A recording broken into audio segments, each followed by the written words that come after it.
Македонското сладко од диви смокви е меѓу трите најдобри во светот. Потврдата за квалитет, македонскиот традиционален рецепт на сладко од зелени смокви ја доби од Светската организација на традиционална храна, односно од посетителите на последниот саем во Торино во Италија, на кој учествуваат членки на Slow Food од целиот свет. Ние сме регистрирани во ова Светска фондација на традиционална храна. Тоа е организација која што има негде околу 160 земји, која што од сите континенти ги собира луѓето и на секои 2 години се одржува манифестација светска.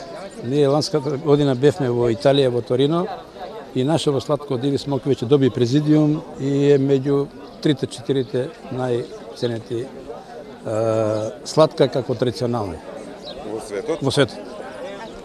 Тоа веќе ни е признато со тоа што извршени се контроли во Скопје, во нашите лаборатории, и во Италија има една централна лабораторија на Slow Food, која што е на светско ниво со широк спектар на параметри кои што ги анализира и ги добивме тие одликувања. Со самото тоа што сладкото диви смокви е президиум е едно големо признание за овој традиционален рецепт кој што со генерации се пренесува. Самите признанија доаѓаат од посетителите, заинтересираноста и нели купувањето на ова сладко, како и презентацијата како на национално така и на интернационално ниво. Секоја година сладкото диви смокви, односно производителите си го презентираат својот производ на еден голем светски саем, Тера Мадре.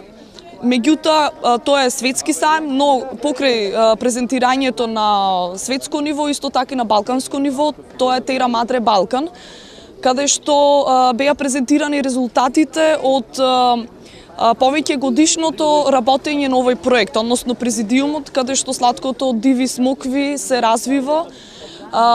Морам да кажам дека и самиот основач на оваа организација, односно Slow Food, Карло Петрини, многу добро ги познава производителите, е во контакт со нив, а исто така е голем љубител на овој производ. Сладкото од диви смокви е традиционален рецепт кој најмногу се подготвува во јужниот дел на Македонија, односно во Баландово, Дојран, Богданци и Ѓевѓелија, региони каде што дивите смокви се најмногу застапени. Рецептот по кој се прави е стар повеќе од половина век и се пренесува од генерација на генерација. Ова е доста стар рецепт, негде сигурно околу 500-600 години. Дури има и една приказка за како е направено сладкото. Значи во времето кога Македонија била поробена, поробувачите земаа се што имат, на крај на нашите баби, прабаби им останувало само дивите смокви и од него да прават сладко. Смоквата внатре има доста млеко, кое што е опасно и треба да се помени од 7 до 9 води. Значи ова што е танинот, горчината да испадне, од која ќе поминат тие води и во последната после се вари со шеќер и со вода. Колку време се вари, колку време трае целата подготовка?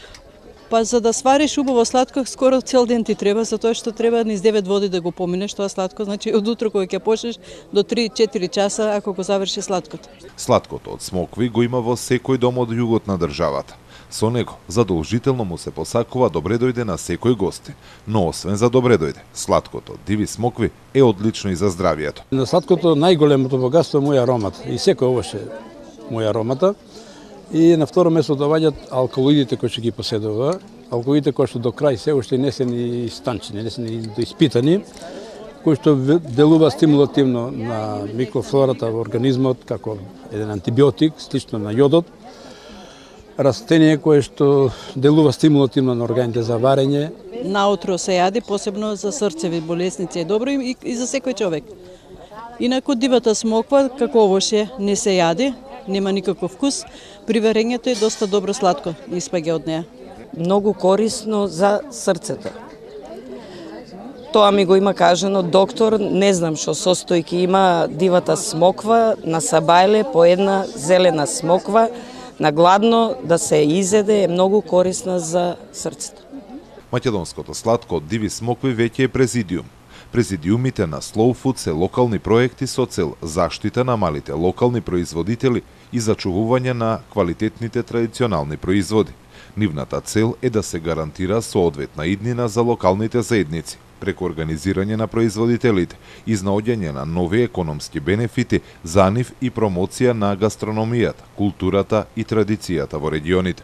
Slow Food Фондацијата за биодиверзитет промовира и координира повеќе од 330 президиуми низ светот.